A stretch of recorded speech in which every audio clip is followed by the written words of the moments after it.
The cold blue light of the emergency systems cast long shadows across the broken bridge of the research vessel, Silent Echo. Zara Keth opened her eyes slowly, feeling the sharp pain in her chest where the stasis chamber had kept her alive for the past 3 months. The air tasted stale and metallic. She knew without checking that she was the only one left alive. The silence was the worst part. Before the accident, the ship had been filled with the sounds of 12 crew members working, talking, and living together. Now there was only the weak hum of failing life, support systems, and the occasional groan of stressed metal as the ship drifted through the empty void between stars.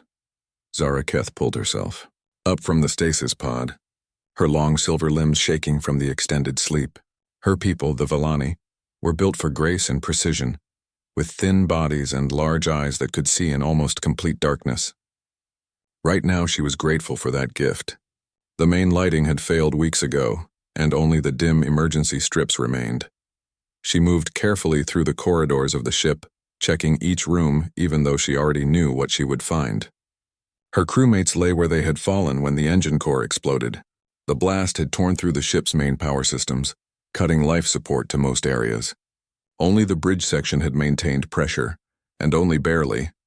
Captain Velmaran lay slumped over the communications console where he had died trying to send a distress signal. His second-in-command, Engineer Kosvek, had made it as far as the emergency stasis chamber before the toxic gases reached him. One by one, Zara Keth found them all. Her friends, her colleagues, her family, and all but blood. All gone. She returned to the bridge and activated the main computer. The display flickered to life, showing her the ship's status in harsh red warnings. Life support was running at 20% capacity. The air recycling system was failing. Food supplies were nearly gone, though that mattered less now that she was alone. The nuclear batteries had maybe 2 weeks of power left, possibly 3 if she shut down everything except basic life support. But the worst news was their location.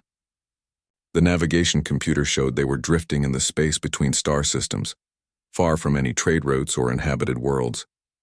The nearest Villani outpost was 15 light-years away. Even if she could repair the communication array and send a message at light speed, it would take 15 years to reach them. By then, she would be long dead, her body frozen in the cold ship that had become her tomb. Zara Keth sat in the captain's chair and stared out at the stars. They were beautiful from here, bright points of light scattered across the darkness like diamonds on black silk. She had always loved space travel, loved seeing new worlds and discovering new things. That was why she had become a research engineer. But now the vast emptiness felt crushing, pressing in on her from all sides. The ship shuddered as another system failed somewhere in the lower decks. Probably the water recycling unit, based on the pattern of the vibration. She made a note to check it later, though she wondered why she bothered. Even if she could fix every failing system, she could not create fuel from nothing. The ship needed a working engine to reach safety, and the engine was gone, vaporized in the explosion that had killed her friends. She activated the personal logs and began recording her final message. Her voice sounded strange in the empty bridge, echoing off the walls that had once been filled with the chatter of her crew. This is Engineer Zara Keth of the research vessel Silent Echo, ship registry VX7749. Today is day 97 since the engine failure. The crew is... I am the sole survivor. Captain Velmaran died at his post trying to send our distress signal. The others were lost when the toxic gases spread through the ship. She paused, looking at the stars again. We were returning from the Outer Rim research station, with samples of a new energy source we had discovered. The samples are still secure in the cargo bay. If anyone ever finds this ship, please make sure the research data reaches the Villani Science Council. It could change everything for our people. Her voice cracked slightly. I do not know how much longer I can keep the ship running. The life support systems are failing one by one. I have maybe 10 days of air left, possibly 12 if I seal off the rest of the ship and live only on the bridge.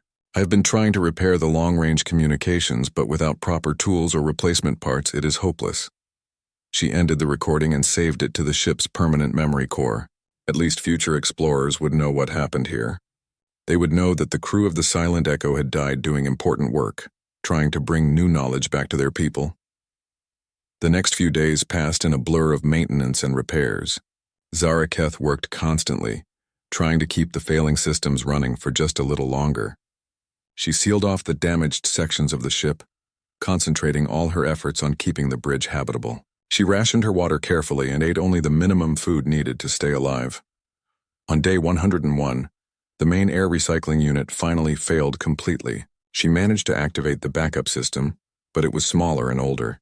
It would not last more than a week. She sat on the bridge floor, surrounded by the scattered parts of control panels she had been cannibalizing for spare components, and felt the weight of her situation settle on her like a heavy blanket. She was going to die here. Alone, in the darkness between stars, with no one to remember her final moments except the empty ship's computer. Her body would drift in the cold metal tomb forever, carrying its cargo of important research that would never reach her people. The thought made her angry, not at her crewmates for dying, or at the universe for being cruel, but at the waste of it all. They had been so close to home when the engine failed. Just 3 more days of travel, and they would have been back in Villani space, ready to share their discoveries with the Science Council.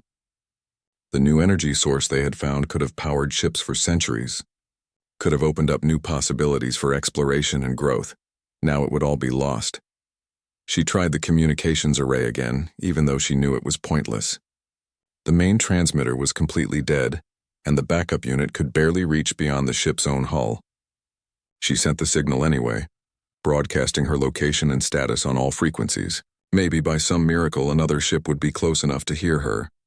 But space was vast and empty. The chances of another vessel being within range were so small they might as well be zero. Ships rarely traveled between star systems unless they were following established trade routes, and the silent echo was far from any regular path. On day 103, she found herself talking to the empty bridge as she worked. At first it felt foolish, but the sound of her own voice helped fight off the crushing silence. She talked about her work, about the research they had been doing, about her memories of home. She told the empty chairs about her family, about the small garden where she had grown up, about her dreams of discovering new worlds. "I always wanted to see what was out there beyond our borders," she said to Captain Velmiran's chair as she rewired a control panel. "I wanted to find new things, new places where our people could grow and thrive. I never thought I would end up dying out here, alone in the dark." The backup life support system began showing warning signs on day 105. The air was getting thin, and the recycling filters were clogged with impurities she could not clean out properly. She had maybe 3 days left, possibly 4 if she slept more and used less oxygen. She made her final log entry that night, sitting in the captain's chair and looking out at the stars one last time. "This is Engineer Zara Keth, final log entry. Day 105 since the engine failure. The backup life support is failing. I estimate 3 days of air remaining.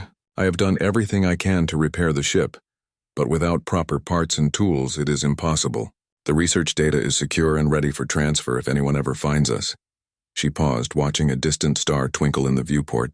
"I want my family to know that I was not afraid. Death is just another journey, and I have always been an explorer. I hope someday our people will continue the work we started here. The universe is full of wonders waiting to be discovered. Do not let our death stop you from reaching for them." She saved the log and leaned back in the chair. The ship was so quiet now that she could hear her own heartbeat echoing in her ears. Outside, the stars continued their eternal dance, burning bright in the infinite darkness. She closed her eyes and tried to imagine she was back home in her family's garden, surrounded by the purple flowers that grew near the crystal streams of her homeworld. Tomorrow she would check the systems one more time. She would try the communications array again, even though she knew it was hopeless. She would continue fighting for life until the very end, because that was what her crew would have wanted. That was what her people would have expected of her. But tonight, she would rest and dream of home, and try not to think about the cold and darkness that waited for her in the empty spaces between the stars. Captain Sarah Chen stretched in her command chair aboard the patrol vessel Wanderer's Hope, and looked out at the starfield ahead of them. They were 3 days into what was supposed to be a routine patrol along the edge of human space, checking for pirates and ensuring trade routes remained safe. So far, the most exciting thing they had encountered was a malfunctioning cargo drone that had wandered off course.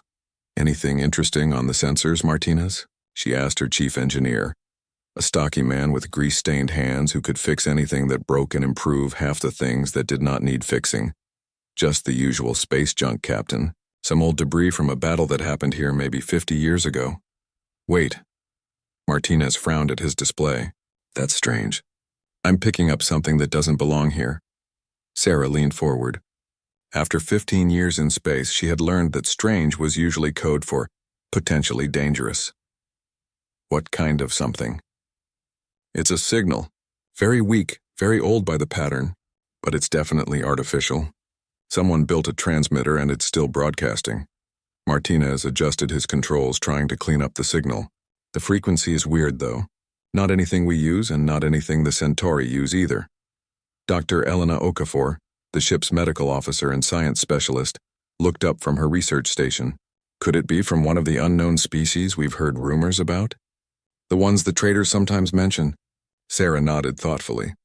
The galaxy was a big place, and humans had only been traveling between stars for about 200 years. They had made contact with several alien species, but there were always stories of others out there in the deep space regions that no one had explored yet. Can you get a location on the signal? Sarah asked. Martinez worked at his station for several minutes. Yeah, but you're not going to like it. The signal is coming from about 4 light years from here, out in empty space between systems. No planets, no stations, nothing. Just void. That doesn't make sense, said Lieutenant James Park, the ship's communications officer. Why would anyone build a transmitter in the middle of nowhere? Sarah stood up and moved to the sensor station. The patrol ship Wanderer's Hope was small by military standards, with a crew of only 12, but it was fast and had good sensors. It was designed to cover large areas of space quickly, checking for problems and reporting back to the main fleet. Martinez, can you tell anything else about the signal? Is it a distress call? I think so, Captain. The pattern is repetitive like an automated beacon, and there are mathematical sequences mixed in. Basic stuff like prime numbers and geometric patterns. Universal concepts that any intelligent species should recognize. Dr. Okafor joined them at the sensor station. She was a thin woman with sharp eyes who had spent most of her career studying alien cultures and trying to figure out how to communicate with new species. That sounds like a first contact protocol. Someone is trying to establish communication with anyone who might be listening. Or someone is in trouble and hoping someone will help them, Sarah said quietly. She walked back to her command chair and stared out at the stars. 4 light years was not that far by space travel standards, maybe a week with their current engine configuration, but it would take them well outside their assigned patrol area and into completely unexplored space. Captain, said Martinez, I'm reading something else. The signal is getting weaker. Whatever is transmitting it is running out of power. Sarah made her decision. Plot a course for the signal source. Maximum speed. Lieutenant Park looked surprised. Captain, that will take us outside our patrol zone. Shouldn't we report this to Fleet Command first? By the time we contact Fleet Command and wait for orders, whoever is sending that signal might be dead, Sarah replied. And I've never met a spacer who wouldn't help someone in distress if they could. She activated the ship's intercom. All hands, this is the captain. We have detected what appears to be a distress signal from an unknown source. We are changing course to investigate. This may be our first contact with a new alien species, so I want everyone sharp and ready. We're going to help whoever is out there. The crew of the Wanderer's Hope had worked together for 3 years, and Sarah trusted them completely. Martinez was the best engineer in the patrol fleet, able to keep their ship running even when it should have fallen apart. Dr. Okafor spoke 6 alien languages and had helped establish peaceful contact with 2 species that had initially been hostile to humans. Lieutenant Park could establish communication with anyone, anywhere, using any equipment available. The rest of the crew were equally skilled. Sergeant Williams led the small security team and could handle any dangerous situations they might encounter. Chief Petty Officer Johnson managed the ship's supplies and logistics with an efficiency that bordered on magic. The other crew members were all specialists in their fields, trained for exactly this kind of situation. As the ship accelerated toward the signal source, Sarah found herself thinking about first contact protocols. Humans had been lucky so far in their meetings with alien species. Most had been peaceful, interested in trade and cultural exchange. A few had been hostile at first but had eventually become allies.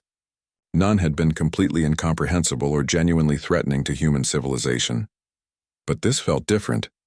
The signal was coming from empty space, far from any known trade routes or inhabited systems. Whoever was out there was truly alone, calling for help into the vast darkness and hoping someone would hear them. "Captain," Dr. Okafor said, joining her at the command station, "I've been analyzing the mathematical patterns in the signal. Whoever is sending this is definitely intelligent, and they're using concepts that suggest a scientific understanding similar to our own. The sequences include basic physics constants and geometric relationships. Any idea what species they might be?" None of the known alien species use this particular mathematical framework in their communications. "This is something new, someone we've never met before," Sarah nodded. "How long until we reach the signal source?" 6 days, 18 hours at current speed," Martinez called from his station. "Can we go faster?" "I can push the engines a bit more, but I don't want to risk a breakdown in the middle of nowhere. If we have engine trouble out there, we might end up needing rescue ourselves." Sarah understood. They were heading into uncharted space with no backup and no support. If something went wrong, they would be on their own. But someone was out there calling for help, and she could not ignore that. Over the next several days, the crew monitored the signal constantly. Dr. Okafor worked on deciphering the mathematical sequences, trying to understand more about whoever was sending them. Martinez fine-tuned the sensors, hoping to learn more about what they would find when they reached the source. On the 4th day, the signal strength began to drop noticeably. "Whatever is powering that transmitter is running out of energy," Martinez reported. "At this rate, the signal will be completely gone in maybe 3 days. Can we go any faster?" Sarah asked. "I can try, but do it. Push the engines as hard as you can without risking a complete breakdown." The Wanderer's hope accelerated, racing through the void toward the dying signal. Sarah found herself checking the sensors every few hours, watching the signal strength decrease bit by bit. Whoever was out there was running out of time, and she was not sure they would reach them before the transmitter died completely. On the 6th day, they finally detected something besides the signal itself. "Captain, I'm reading a ship," Martinez announced. "Small vessel, maybe the size of a research craft. It's not moving under power, just drifting." Sarah felt her heart sink. A ship drifting in space usually meant one thing. The crew was dead, the engines were broken, or both. "Any signs of life?" "The ship is still giving off heat, so some systems are working. But the energy signature is very weak. Whatever is keeping that ship alive is almost gone." Dr. Okafor studied the sensor readings. "The design is completely unfamiliar. I've never seen anything like it. The hull configuration, the energy patterns, even the materials. This is definitely from a species we've never encountered." "Are they alive?" Sarah asked. "Unknown. The ship is sealed, so I can't get detailed life sign readings from here. But the distress signal is still broadcasting, and that suggests someone inside might still be alive." Sarah made another decision. "Take us in close. Prepare for possible rescue operations. Martinez, I want you to study that ship and figure out how we might be able to help. Dr. Okafor, start working on communication protocols. If there's someone alive over there, we need to let them know we're here to help."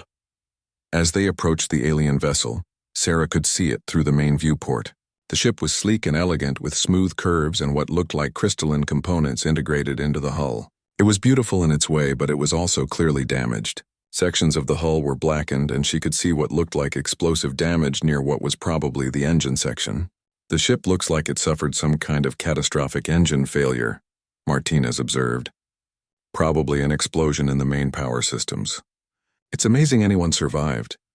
"Assuming anyone did," Lieutenant Park added grimly. Sarah ignored the pessimistic comment and focused on the problem in front of them. Somewhere inside that elegant alien ship, someone might be alive. Someone who had been calling for help for months, broadcasting into the empty void and hoping against hope that someone would hear them. Well, someone had heard them, and if there was any way to save them, Sarah Chen and the crew of the Wanderer's Hope were going to find it. Zaraketh was checking the failing air recycling system when her ship's proximity alarm started screaming. At first, she thought it was another malfunction. The silent echo systems had been failing one by one for days, and false alarms were common. But when she looked at the sensor display, her large eyes went wide with disbelief. There was another ship out there. She stared at the readings, her hands shaking as she tried to make sense of what she was seeing. The vessel was about twice the size of the silent echo, with a completely unfamiliar design. It was not Villani, and it did not match any of the other species her people had encountered in their travels. The energy signature was strange too, using power systems she had never seen before.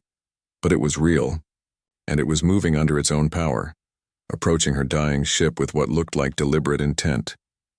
Zara Keth's first thought was fear. Unknown aliens discovering a helpless, damaged ship could mean anything from slavery to death. But as she watched the vessel's approach pattern, she realized they were being careful, cautious, not moving like raiders or conquerors, but like rescuers. The alien ship took position about a kilometer away and stopped. Zara Keth waited, her heart pounding in her chest. The air in the bridge was getting thinner by the hour, and she could feel the effects of oxygen deprivation making her thoughts fuzzy. She did not have much time left, maybe a day or two at most. Then her communications board lit up. The incoming signal was on multiple frequencies, broadcasting what looked like mathematical sequences. Simple concepts at first, counting numbers, prime numbers, basic geometric patterns.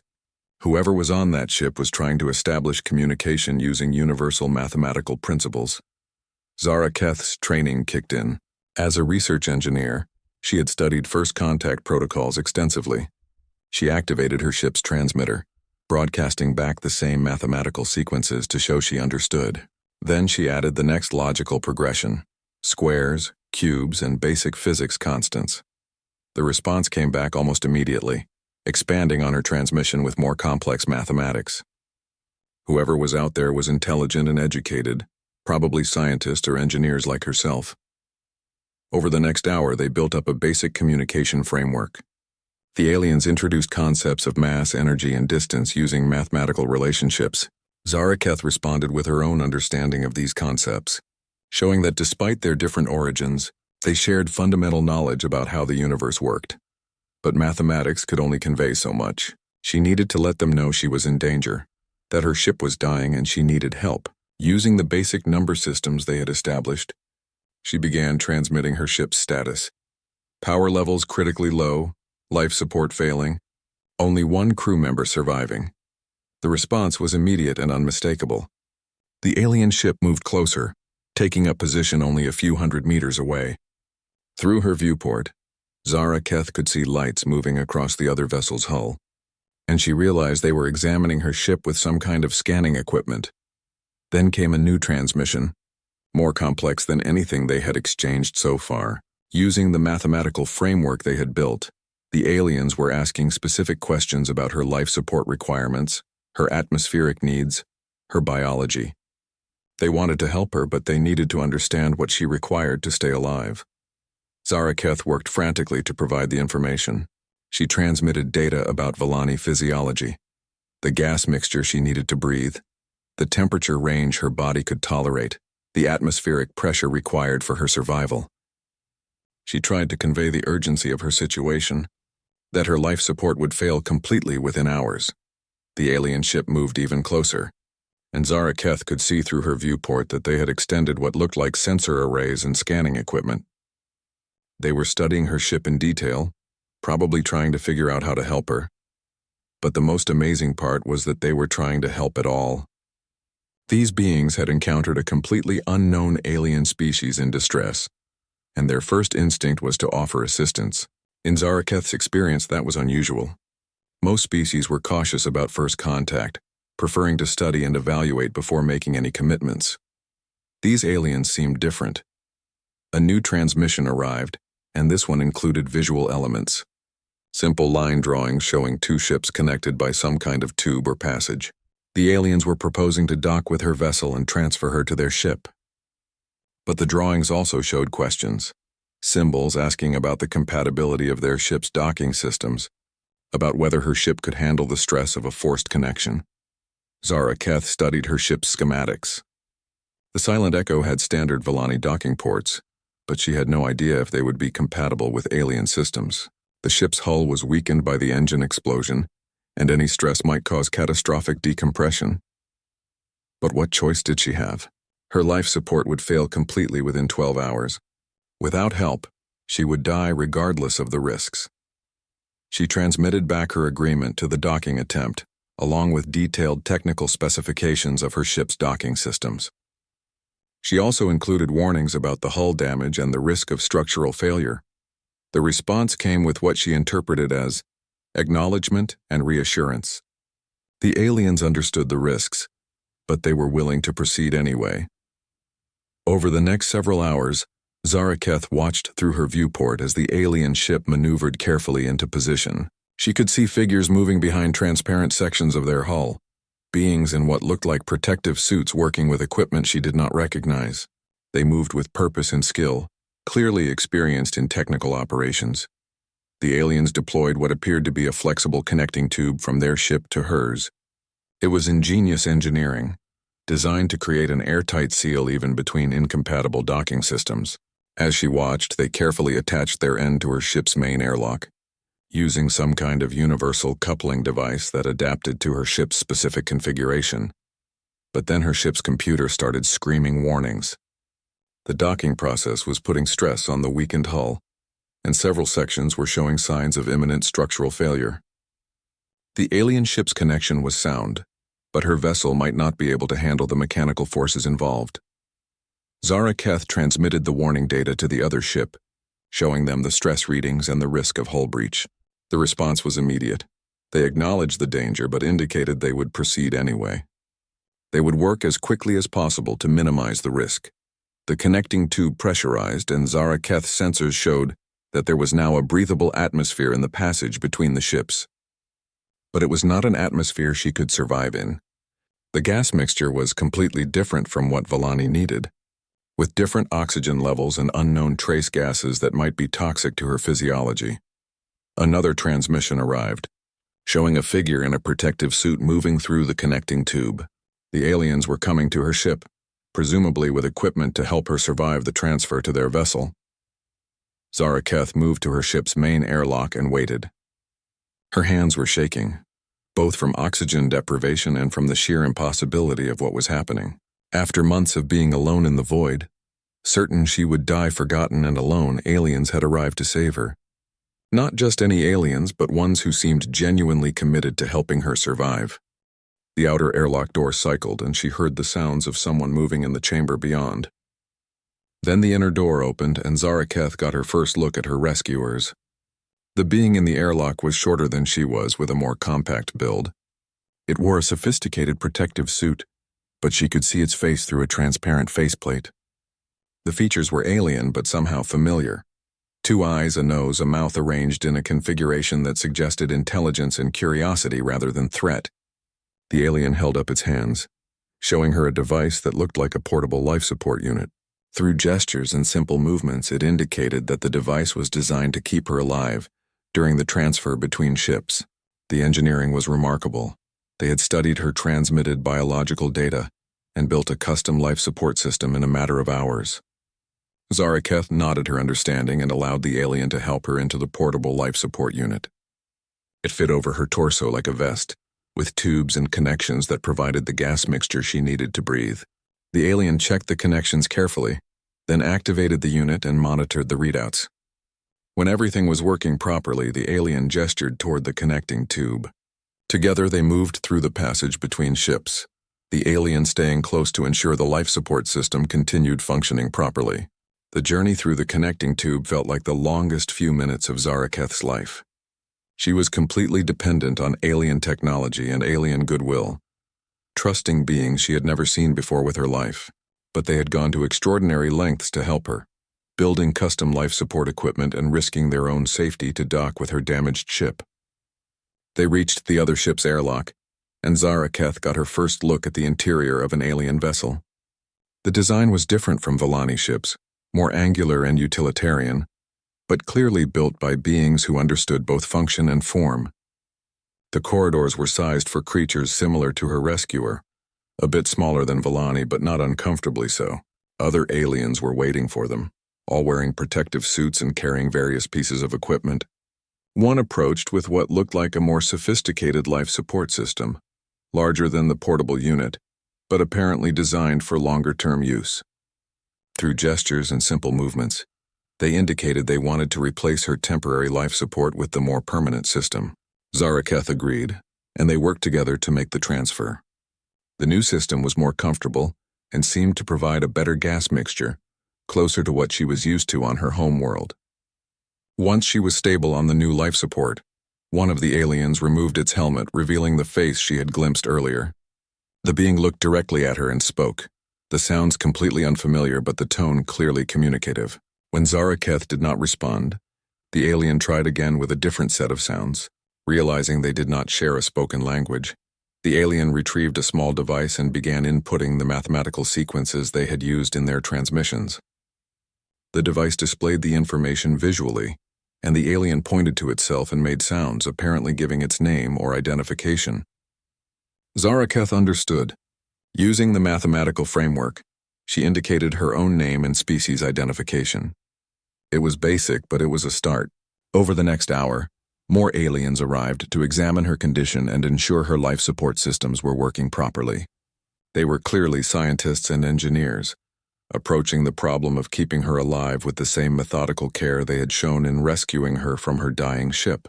But what impressed her most was their attitude. They did not treat her as a specimen or a curiosity. They treated her as a person in need of help, working to ensure her comfort and safety with the same care they would show to one of their own species. These beings, whoever they were, had risked their own ship and crew to save her.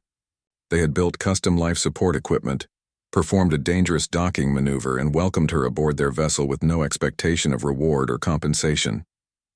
As Zaraketh settled into the specially prepared quarters they had arranged for her, she realized she had encountered something remarkable. Not just an alien species, but aliens who embodied the highest ideals of civilization: compassion, ingenuity, and the willingness to help others regardless of the cost or risk. She did not know yet who these beings were or where they came from, but she knew one thing for certain: they had saved her life when no one else in the galaxy even knew she existed. And that meant everything. Captain Sarah Chen stood in the medical bay of the Wanderer's Hope, watching Dr. Okafor run tests on their alien guest. It had been 6 hours since they had successfully transferred Zaraketh from her dying ship, and Sarah was still amazed that the rescue had worked at all.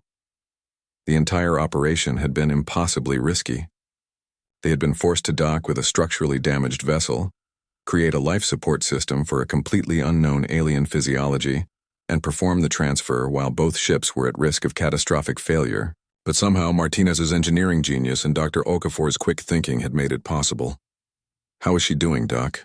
Sarah asked. Dr. Okafor looked up from her instruments. "Remarkably well, considering what she's been through.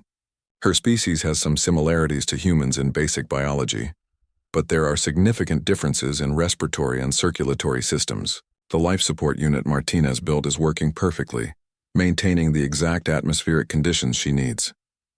Sarah looked at Zaraketh, who was resting on a specially modified medical bed. The alien was tall and graceful, with silver skin that seemed to shimmer in the medical bay's lights.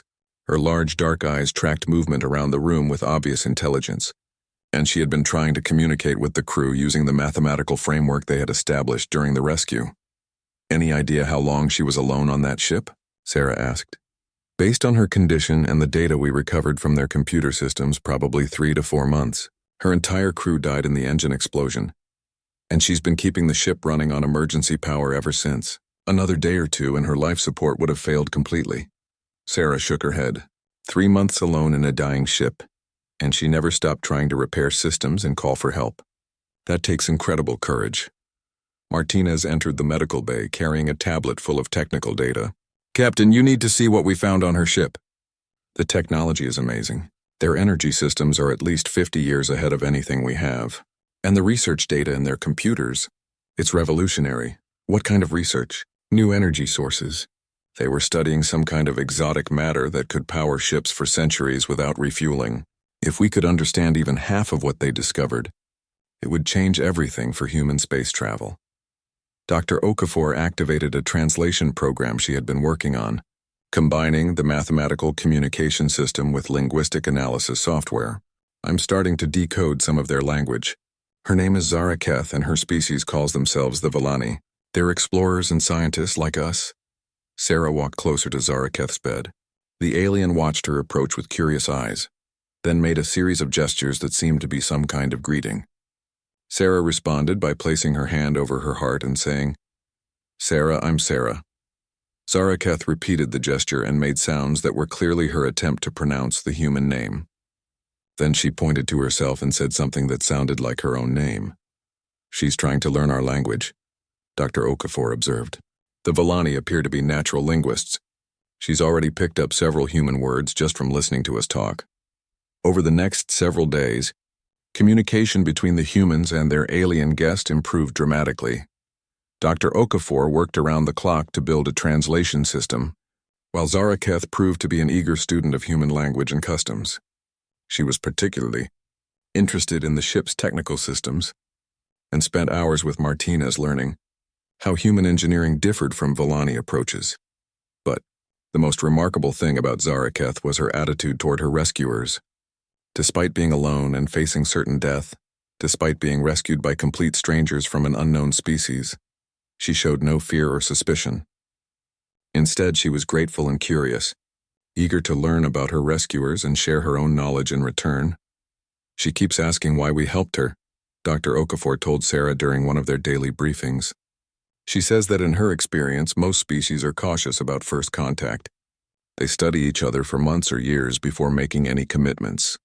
She can't understand why we risked our ship and crew to save someone we had never met. Sarah thought about that. What did you tell her? I told her it was what humans do. We help people in trouble even if we don't know them. She finds that concept fascinating.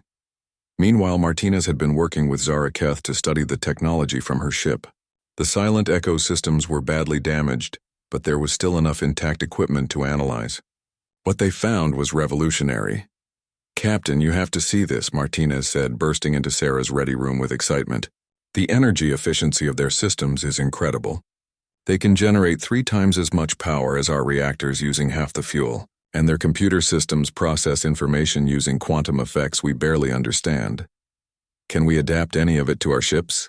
With Zaraketh's help, maybe.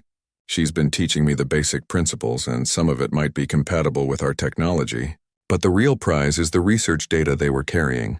The exotic matter they discovered could revolutionize space travel for everyone. Sarah called a meeting of the senior staff to discuss their situation. They were now carrying a representative of a previously unknown alien species, along with technology that could change the course of human civilization. They were also still several days away from the nearest human outpost, traveling through uncharted space with no backup or support. The way I see it, we have several options, Sarah told her crew. We can return to our patrol route and report this to Fleet Command.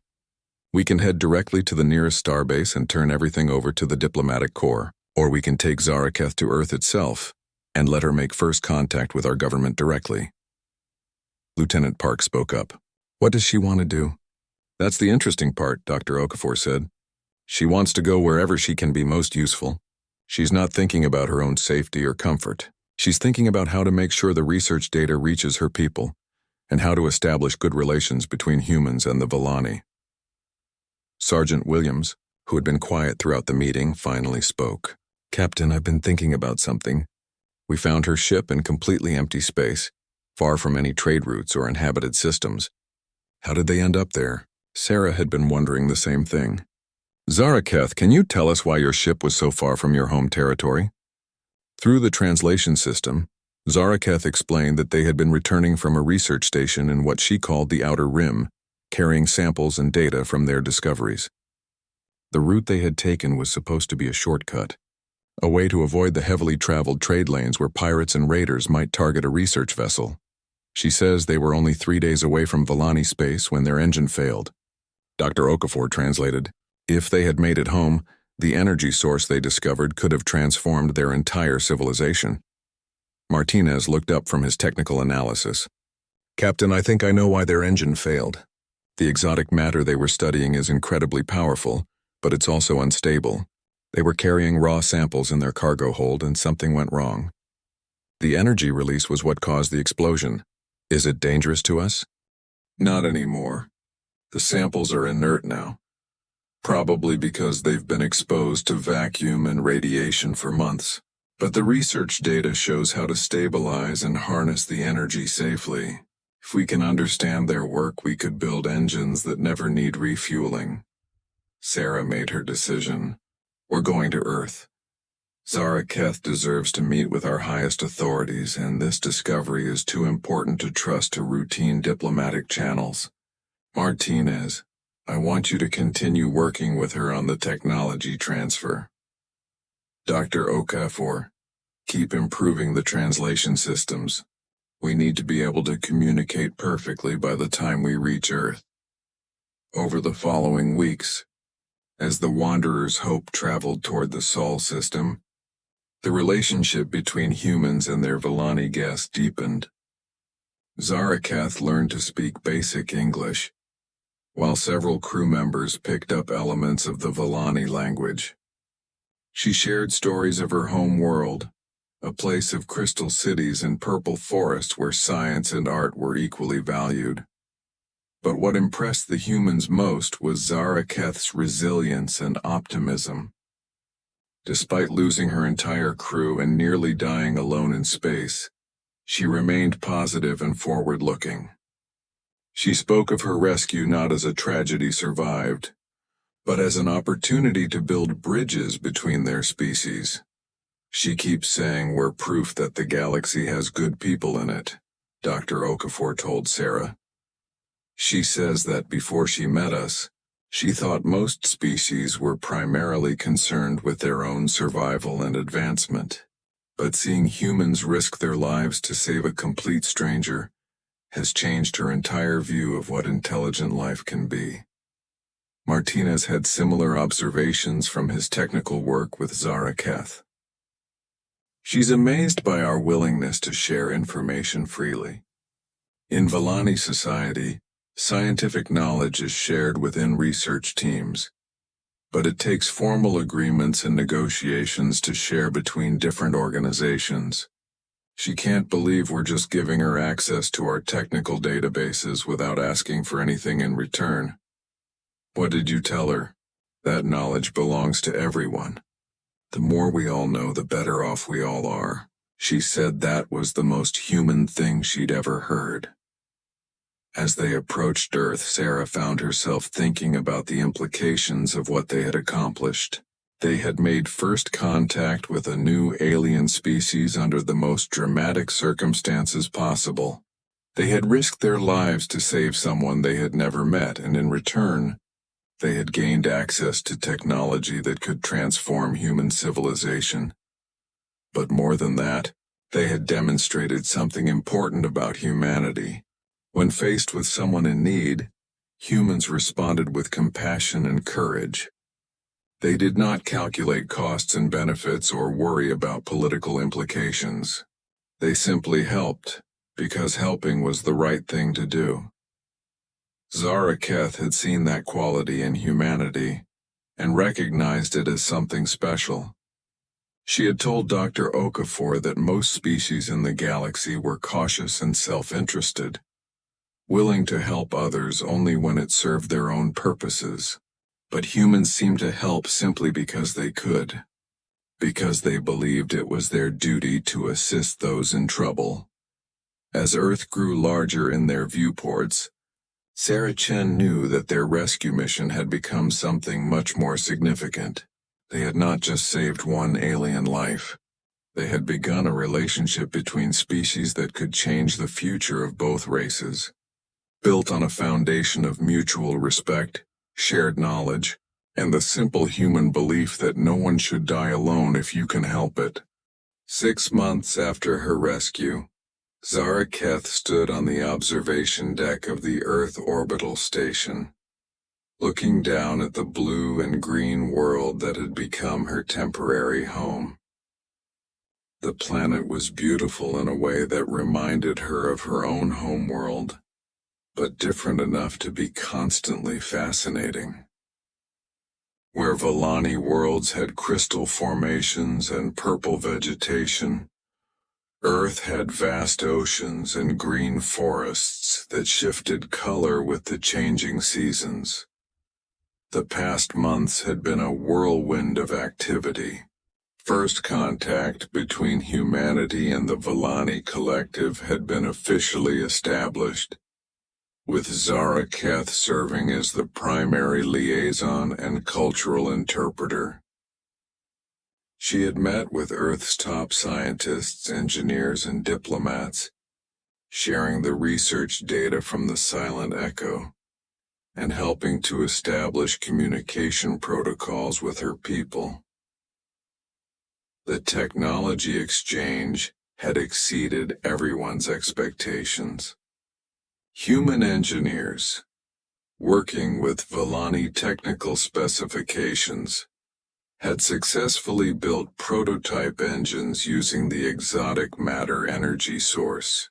The new drives were 3 times more efficient than previous human technology, and could operate for decades without refueling. In return, Zaraketh had learned about human innovations in computer systems, communication networks, and life support technology that could benefit Villani exploration efforts. But the most remarkable development had been the speed with which formal diplomatic relations were established. Where first contact between species usually took years of careful negotiation and cultural study, humans and Villani had moved from rescue to full alliance in less than 6 months. The politicians back home are amazed, Zaraketh told Captain Sarah Chen, who had joined her on the observation deck. Sarah's patrol ship Wanderer's Hope was docked at the station, undergoing upgrades that incorporated both human and Villani technology. They keep asking me how humans were able to establish trust so quickly. Most species take years to build the kind of relationship we developed in months. Sarah smiled. What do you tell them? I tell them that humans are different. When you rescued me, you proved that your species values life above political advantage. When you shared your technology freely, you proved that you value knowledge over power. And when you welcomed me into your society without suspicion or fear, you proved that you judge individuals by their actions rather than their origins. Over the past months, Zaraketh had become something of a celebrity on Earth. Her story of survival and rescue had captured public imagination, and her willingness to share Villani culture and knowledge had made her a popular figure in scientific and academic circles. She had given lectures at major universities, collaborated with research teams, and even learned to enjoy human foods and entertainment. But she had never forgotten the crew of the Silent Echo, and the research they had died trying to complete. Today was the anniversary of their deaths, and she was preparing for a special ceremony that would honor their memory while celebrating the future their sacrifice had made possible. Dr. Elena Okafor approached them on the observation deck, carrying a data pad with the latest reports from the joint human-Villani research projects. Zaraketh, the quantum energy team has achieved stable containment of the exotic matter. They're ready to begin construction of the first production model engines. Zaraketh nodded. How long until the first ships are ready? 6 months for the prototype vessels. A year for full production. But that's not the most exciting news. Dr. Okafor smiled. The Deep Space Exploration Council has approved the joint mission proposal. We're going to build ships specifically designed for long-range rescue operations in unexplored space. This had been Zaraketh's idea, born from her own experience drifting alone in the void.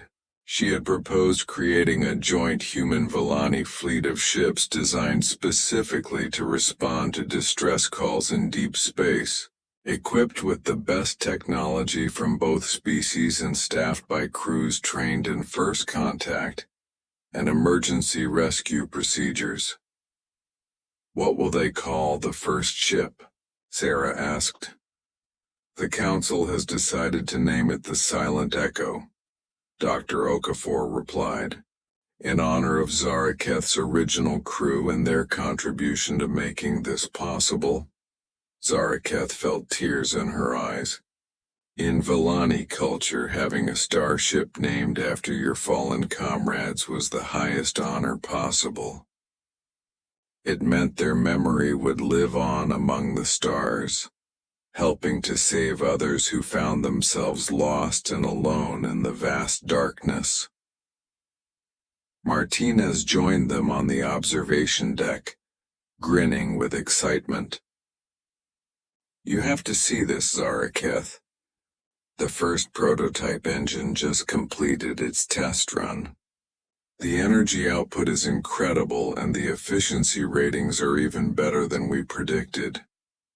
They moved to a nearby computer terminal where Martinez brought up the test data. The new engines, built using a fusion of human engineering and Villani energy science, were revolutionary. They could propel ships across interstellar distances at speeds that had previously been impossible. And they could operate for decades without maintenance or refueling.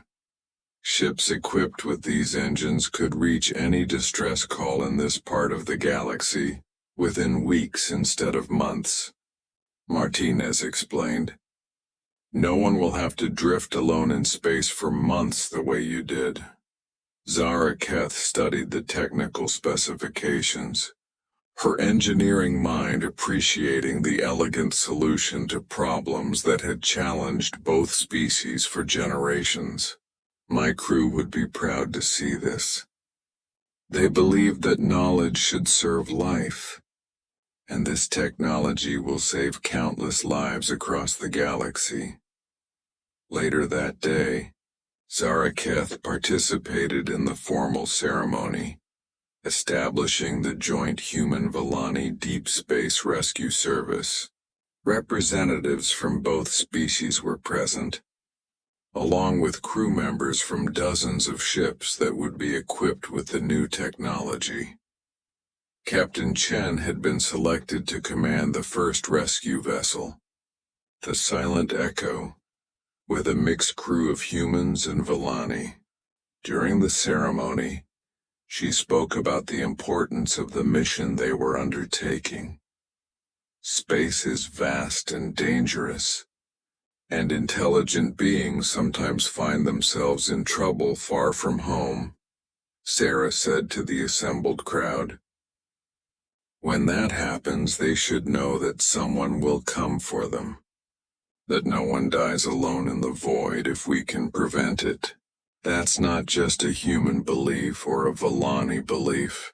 It's a universal principle that any civilized species should embrace. Zaraketh was invited to speak at the ceremony, representing both her lost crewmates and the future cooperation between their species. She stood at the podium, looking out at an audience that included some of the most important leaders from two different worlds. 6 months ago, I was dying alone in a broken ship, convinced that I would never see my home again. My crew was dead, my ship was failing, and I was drifting in empty space with no hope of rescue. I had accepted that I would die forgotten, and that our research would be lost forever. She paused, looking at Captain Chen and the crew of the Wanderer's Hope, who were seated in the front row. Then humans found me, not because they knew who I was or because they expected any reward, but simply because they heard someone calling for help. They risked their own lives and their own ship to save a complete stranger from a species they had never encountered. They built custom life support equipment in a matter of hours, performed a dangerous rescue operation, and welcomed me into their society with open arms. The audience was completely silent, hanging on her words. In doing so, they taught me something about what intelligent life can aspire to be. They showed me that compassion and courage are not just human qualities, but universal values that can guide all of us toward a better future. The technology we are celebrating today is important, but the spirit of cooperation and mutual aid that made it possible is even more valuable. After the ceremony, Zaraketh met privately with her human friends to discuss her own future. She had been offered permanent residency on Earth, along with positions at several prestigious research institutions. But she had also been invited to return to Villani space as an ambassador, helping to coordinate the expanding relationship between their species. "What are you going to do?" Dr. Okafor asked. "I'm going to continue the work my crew started," Zaraketh replied. "But I'm going to do it aboard the Silent Echo, as part of the rescue service. There are others out there lost and alone in the darkness. I want to help find them." Sarah looked surprised. "You want to serve on a rescue ship? After what you went through?" "Because of what I went through. I know what it's like to drift in the void, certain that no one will come for you. I want to be there when we find the next person in that situation. I want to tell them that they're not alone, that people care enough to come looking for them." A year later, the Silent Echo launched on its first official mission. The ship was a marvel of engineering, combining the best of human and Villani technology. It was fast enough to respond to distress calls across vast distances, tough enough to survive in dangerous environments, and equipped with the most advanced rescue and medical facilities ever built. The crew was equally impressive, a carefully selected team of humans and Villani trained in everything from emergency medicine to first contact protocols. They were prepared to help anyone they might encounter, regardless of species or circumstances. Zaraketh served as the ship's chief cultural liaison and rescue specialist, drawing on her own experience to help develop procedures for dealing with survivors in extreme situations. She had also become fluent in several human languages, and had helped establish communication protocols for contact with unknown species. Their first rescue mission came just 3 weeks after launch.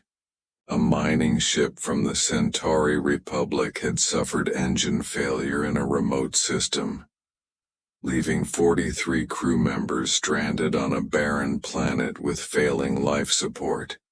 The Silent Echo reached them in 2 days, a journey that would have taken weeks for conventional rescue vessels. The rescue was flawlessly executed. The Silent Echo's advanced medical bay treated injured miners, while its cargo holds provided temporary shelter for those whose habitat domes had been damaged. Within hours, all 43 miners were safe and receiving proper medical care. But for Zaraketh, the most meaningful moment came when she spoke with the mining crew's captain, a grizzled veteran who had given up hope of rescue. "How did you find us so fast?" he asked. "Because no one should die alone in space if we can prevent it," Zaraketh replied, using the words Captain Chen had spoken at the ceremony a year earlier. "Someone was listening for your call and someone came as soon as they heard it." The captain stared at her with tears in his eyes. "You're not even human. Why do you care what happens to us?" Zaraketh smiled, thinking of her own rescue and the lessons she had learned about compassion and courage. "I learned from humans that caring is not about species or politics or advantage. Caring is about recognizing that every intelligent life has value, and that we all have a responsibility to help each other. As the silent echo continued its patrol through the galaxy, Zaraketh often found herself standing on the observation deck, looking out at the stars and thinking about her journey from despair to hope. She had lost her original crew, but she had gained a new family among the humans. She had lost her research ship, but she had helped create something better. A symbol of cooperation between species and a promise that no one would die alone if they could prevent it. The galaxy was vast and full of dangers, but it was also full of beings willing to help each other. And that Zaraketh had learned made all the difference between darkness and light, between despair and hope, between dying alone and living among friends.